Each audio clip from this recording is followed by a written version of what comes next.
Bonjour à tous. Alors dans le cours précédent, on s'est intéressé au contexte qui a permis l'essor de la modernité. Et aujourd'hui, on va s'intéresser à quels sont les grands principes qui définissent la modernité, quelle est sa signification au niveau de l'évolution de la conscience collective en Occident, et en gros, pour résumer, quelle est en fait l'essence de la modernité. Alors d'abord, pour résumer le cours précédent, on peut dire que la modernité débute par une crise au sein de l'Église catholique, qui amènera d'ailleurs à une scission au sein de celle-ci avec l'avènement du protestantisme. Et cette crise, c'est avant tout une crise de l'autorité. En effet, on prend peu à peu conscience que l'autorité spirituelle, le pouvoir spirituel, est en réalité injuste, incohérent vis-à-vis de son propre système de valeurs, qu'il ne montre pas l'exemple, et en plus, lorsqu'on ose le questionner ou lorsqu'on lui montre qu'il se trompe, eh bien il ne va pas hésiter à vous détruire et à vous envoyer au bûcher. Il s'agit donc d'une autorité qui est extrêmement rigide et intransigeante, castratrice et inflexible. Et en plus de cela, on a une sorte d'étouffoir social puisque les individus voient leur destin déterminé dès la naissance avec très peu de marge de manœuvre et un pouvoir décisionnel très limité.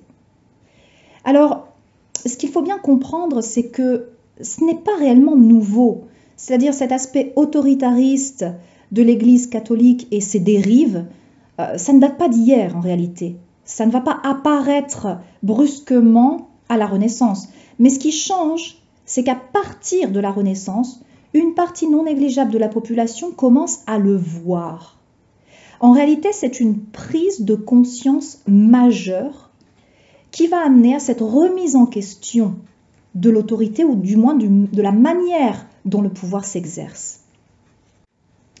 Et c'est cette prise de conscience qui va donner naissance à un mouvement de rébellion, à un rejet des normes établies et de la tradition, et à une envie de liberté qui va s'élever des entrailles de cette frange de la population qui commence à lire et à penser par elle-même, à savoir la classe bourgeoise. Et la liberté, c'est vraiment le maître mot de la modernité. C'est presque comme si les deux termes étaient synonymes. Alors, par le mot liberté, il faut entendre autonomie, comme une volonté de s'affranchir du pouvoir de Dieu et de l'Église en général. L'homme moderne, c'est celui qui va revendiquer son droit à s'autodéfinir et à décider de sa propre destinée, à se poser lui-même les règles de son existence. L'homme moderne aspire à se connaître et à comprendre le monde par lui-même. Il va alors reprendre toutes les grandes questions existentielles auxquelles le dogme catholique répondait auparavant clé en main, et il va se réapproprier ces questions. Par exemple, quel est le but de l'existence? Quelle est notre nature? Qu'est-ce qui est bien ou mal? Juste ou injuste? Quels grands principes doivent diriger nos actions, etc., etc. Comment fonctionne le monde? Alors on ne veut plus avoir une foi aveugle dans les réponses qu'apportait le dogme catholique. On veut vraiment chercher ces réponses par soi-même. Et comment? Eh bien, en utilisant la raison. C'est l'origine de la philosophie des Lumières, et parce qu'il faut répondre aux grandes questions existentielles qui habitent notre humanité grâce à la pensée conceptuelle et rationnelle, grâce à la puissance de notre intellect. Et petit à petit, la raison va donc remplacer la foi. Peu à peu, en utilisant ses propres capacités intellectuelles, l'homme va donc avoir de moins en moins besoin de Dieu. Et c'est vrai dans le domaine philosophique, mais ça l'est aussi dans le domaine des sciences. En effet, à la Renaissance, la science a démontré qu'elle pouvait expliquer les lois de l'univers de manière brillante. Et cela va provoquer un engouement chez les gens. Peu à peu, l'homme moderne va transférer sa foi de la religion à la science, et pas n'importe quelle science, une science matérialiste. Le matérialisme, c'est l'idée que l'on a plus besoin d'avoir recours à des mythes et à des principes transcendants pour expliquer les lois de la nature et de l'univers. Les travaux de Galilée et de Newton ont en effet démontré que l'on peut expliquer le mouvement des corps par un ensemble de lois physiques totalement rationnelles, et on se met donc à penser qu'avec cette même démarche, on va pouvoir résoudre toutes les grandes énigmes scientifiques. On commence à penser que la science et la technologie vont pouvoir trouver des solutions aux grands problèmes de la civilisation, tels que les famines ou les épidémies, que la technologie va pouvoir apporter plus de confort matériel. La science et la technologie vont être une immense source d'espoir pour les gens, et c'est le début de la foi dans le progrès, un autre mot-clé de la modernité. Alors, le matérialisme, c'est-à-dire l'importance accordée à la matière, est souvent évoqué dans le domaine des sciences, mais il y a aussi un aspect philosophique.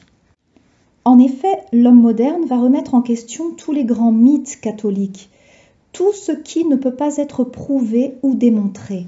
Et en particulier, y a-t-il un paradis et un enfer? Y a-t-il véritablement un jugement de Dieu au moment du passage dans l'au-delà? Y a-t-il un Dieu lui-même? Et les doutes concernant ces questionnements vont finalement contribuer à redonner de l'importance à cette vie matérielle.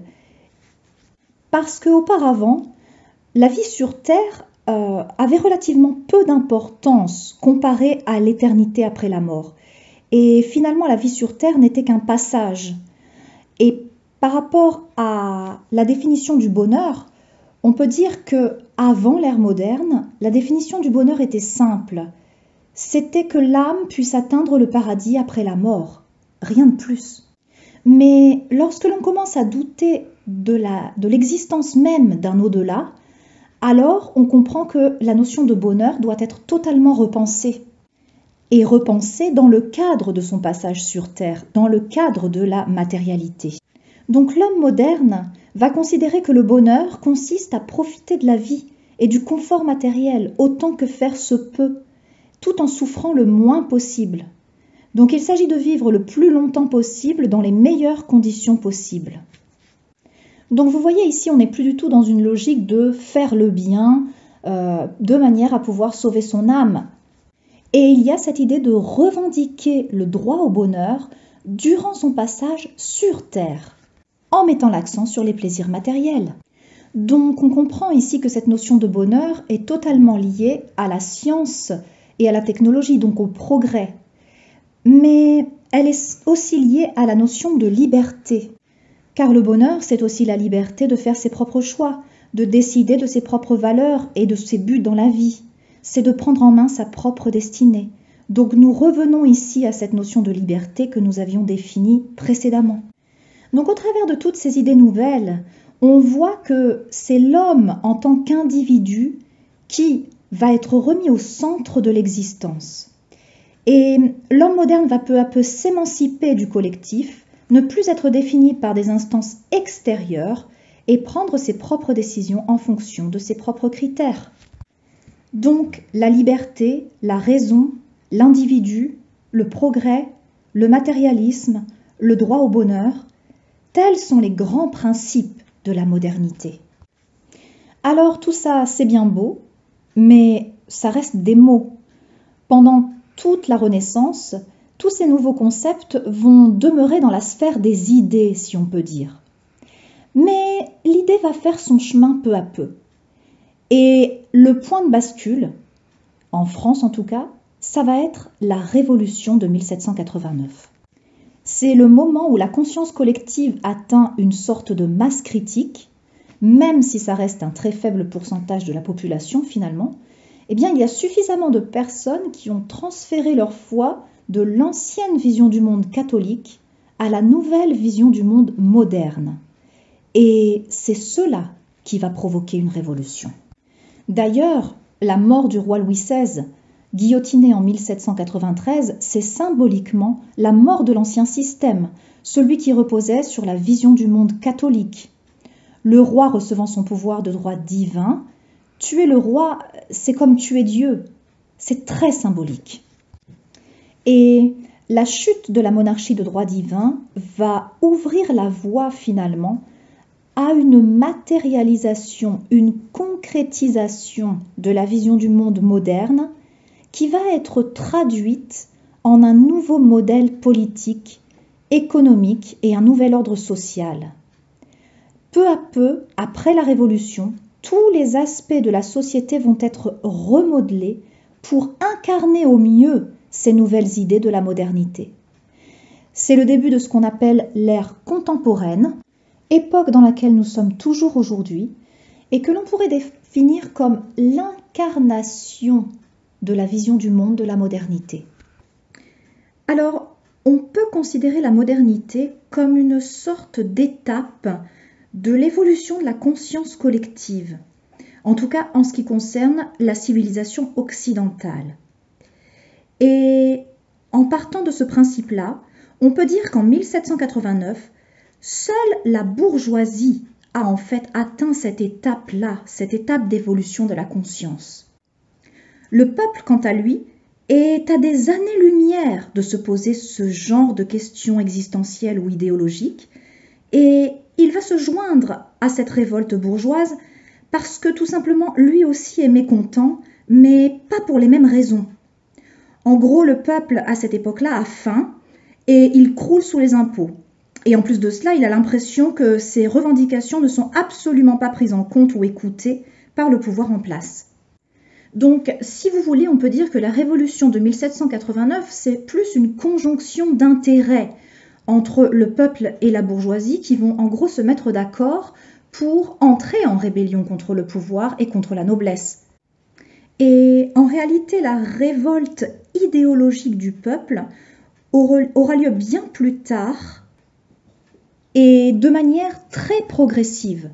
En gros, le peuple va entrer pleinement dans la vision du monde de la modernité et embrasser cette vision du monde, donc la nouvelle conscience, en gros, au milieu du XXe siècle et pas avant, jusqu'à aujourd'hui d'ailleurs.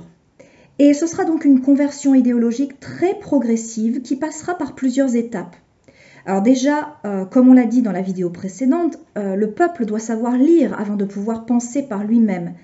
Et ce sera chose faite en 1882 lorsque Jules Ferry va rendre l'école gratuite et obligatoire. Et là, on est déjà un siècle après la Révolution. Donc déjà beaucoup plus tard. Et il faut savoir que jusqu'au début du XXe siècle, le peuple ne remet pas vraiment en cause le dogme catholique. À cette époque, les églises ont un taux de fréquentation élevé et la plupart des gens vont à la messe le dimanche, surtout dans les campagnes. Ce qui va changer les choses, c'est l'enchaînement des deux guerres mondiales. À la fin de la Première Guerre mondiale, en 1918, on va prendre conscience à quel point l'homme n'est rien, à quel point la vie humaine ne vaut rien. Et c'est juste de la chair à canon. En effet, combien de soldats sont morts ou ont fini défigurés ou mutilés pour gagner juste quelques kilomètres debout dans les tranchées? Et Dieu n'a rien fait pour empêcher ce massacre. Et à la fin de la Deuxième Guerre mondiale, en 1945, c'est encore pire lorsque l'horreur nazie va être finalement révélée au grand jour. Les gens sont horrifiés et incrédules. Comment est-il possible que Dieu existe et qu'il laisse faire de telles horreurs? Et s'il existe, alors cela ne peut pas être un Dieu bienveillant. Il y a une sorte de désillusion et de non-sens par rapport à l'existence humaine. On commence à se poser des questions. Il y a une notion d'absurdité en fait de la condition humaine. Et cette prise de conscience va s'accompagner d'une immense sensation de vide existentiel qu'à partir de ce moment, la religion ne va plus pouvoir combler. Et c'est à partir de ce moment-là que va commencer la véritable désertion des églises, un mouvement qui ne cessera de s'amplifier jusqu'à aujourd'hui. Et en réponse à cette crise existentielle, eh bien, le peuple va se détourner de Dieu pour se tourner alors pleinement vers le matérialisme, la matérialité, et la quête de confort et de bonheur matériel, donc la quête du plaisir. Cela va donner les 30 Glorieuses avec l'avènement de la société de consommation, mai 68 avec l'idée de jouissance sans entrave, etc. Et en fait, ce sont des mouvements qui sont la conséquence de cette désillusion spirituelle et qui sont comme une sorte de réaction ou un acte de rébellion vis-à-vis de ce Dieu qui nous a abandonnés lâchement au moment où l'humanité en avait le plus besoin. Et nous sommes toujours dans cette étape matérialiste et consumériste aujourd'hui. Donc pour résumer, on peut dire que la modernité débute par une crise de l'autorité, une remise en question du dogme catholique et de la tradition en général qui étouffe et emprisonne les individus dans un destin prédéterminé. Et ce que met en évidence cette crise, c'est une profonde quête d'émancipation et de liberté, dans un premier temps chez une partie de la population, la bourgeoisie. À partir de ce moment, on va avoir deux forces d'action. Premièrement, des forces de rébellion contre l'ordre ancien. Il s'agit de forces destructrices qui vont peu à peu provoquer la chute du dogme catholique parce qu'on ne veut plus avoir recours aux mythes et à l'imaginaire pour expliquer le monde, ni même pour fonder une quelconque autorité. Seul ce qui est rationnel, prouvé et démontré a de la valeur. Donc la science va être toute puissante et expliquer l'homme et le monde bien mieux que ne le fait l'Église. Cette phase de déconstruction de l'Église catholique a toujours cours aujourd'hui, est vraiment motivée par cette idée de liberté, cette idée de ne pas se laisser emprisonner dans un dogme religieux. Et en parallèle de ces forces destructrices, la modernité va également se manifester sous la forme de forces créatrices, parce que à cette époque, on a aussi un bouillonnement intellectuel, une grande créativité qui va se manifester par l'époque des Lumières, mais pas seulement au niveau philosophique, aussi on va avoir des nouvelles idées scientifiques, des idées au niveau du système économique, au niveau de la politique, etc.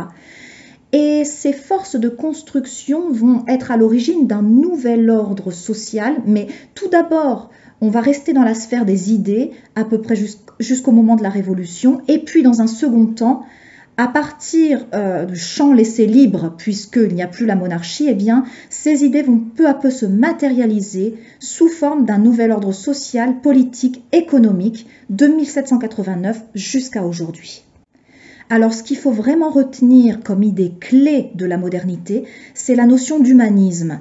C'est l'idée que tout homme a le droit et le devoir de s'autodéterminer, de décider par lui-même de son propre destin, de faire ses propres choix en son âme et conscience, de décider des propres normes et des propres valeurs qui vont définir et qui vont régir son existence, ce qui est bien ou mal, juste ou injuste, etc. L'homme, grâce à sa raison, a à présent les capacités de répondre à ces grandes questions par lui-même et il n'a donc plus besoin de Dieu pour ce faire. Voilà ce qu'on appelle l'humanisme. C'est l'homme qui est à présent au centre de son existence, qui a le pouvoir sur son existence et qui va peu à peu remplacer Dieu. Eh bien, cette phase de construction se poursuit elle aussi jusqu'à aujourd'hui. Alors vous allez me dire, mais quelle est la place de Darwin et du darwinisme dans tout ça, puisque c'est bien le but de notre propos au départ. Eh bien, lorsque la théorie de Darwin est publiée, évidemment, il faut savoir que le nouvel ordre moderne est déjà parfaitement en place. Et en fait, Darwin va baigner dans ce bain culturel depuis l'enfance déjà. Dans ce bain de la modernité, toutes ces idées lui sont familières. Et en fait, ce que va faire Darwin, et ce que j'explique dans mon livre, en particulier dans le premier chapitre, c'est que Darwin va embrasser pleinement toutes ces idées, tous ces codes de la modernité, et en fin de compte, il va les transposer à la nature. Il va traduire les idées de la modernité en une nouvelle vision des lois de la nature. Et on voit bien qu'on retrouve ces grandes idées dans la théorie de Darwin. On retrouve particulièrement le concept d'individualisme, parce que la sélection naturelle, c'est une lutte des individus entre eux. Darwin ne dit pas que c'est une lutte des espèces contre d'autres espèces ou des groupes contre d'autres groupes. Non, il parle bien d'une lutte individuelle pour la survie. L'évolution elle-même peut être comprise comme un synonyme du progrès ou une transposition du progrès à l'échelle de la nature. L'idée de compétition est reprise de la doctrine économique moderne, de même que l'idée d'insuffisance des ressources, etc., etc. En plus de cela, la théorie de Darwin explique l'évolution de manière scientifique et rationnelle grâce à des forces purement mécaniques et matérialistes sans avoir recours à un Dieu créateur. Donc, c'est magnifique. C'est magnifique parce que sa vision de la nature est totalement en phase avec les grands principes de la modernité. Et c'est pour cela qu'elle a eu autant de succès. Et par ailleurs, Darwin en fait, va venir justifier ces mêmes principes. En effet, pour l'homme moderne, eh bien, ça lui donne raison dans ses idées, dans ses grands principes. On a raison d'adhérer à cette vision du monde puisque, voyez-vous, c'est ainsi que fonctionne la nature. Vous voyez un peu la pirouette intellectuelle? C'est génial. Donc Darwin va venir donner de la légitimité à la vision du monde moderne, à la manière de se comporter de la modernité, qui est une manière matérialiste, compétitive, axée sur l'individu, etc., etc. Tout cela se voit justifié par la théorie de Darwin et légitimé. Donc, finalement, Darwin va offrir à l'homme moderne une nouvelle autorité qui permet de passer véritablement de l'ordre ancien catholique à un nouvel ordre, mais cette fois-ci naturel. La nature telle que Darwin la décrit et la comprend remplace Dieu et devient argument d'autorité pour justifier les principes modernes et le type de société moderne que nous avons créé. Voilà pourquoi je dis que le darwinisme est la clé de voûte de la modernité et de l'ordre social qui est toujours celui dans lequel nous vivons actuellement. Alors attention, je ne dis pas que Darwin ne dispose pas d'arguments scientifiques solides pour appuyer sa théorie. Je dis simplement que le poids de l'idéologie et de la vision du monde de son époque est également très important à prendre en compte dans le succès de sa théorie. Voilà, c'est tout pour aujourd'hui. Si vous avez des questions, surtout n'hésitez pas à me les poser en commentaire et je serai ravie d'y répondre. Et en attendant, je vous remercie pour votre attention et je vous dis à bientôt pour une prochaine vidéo.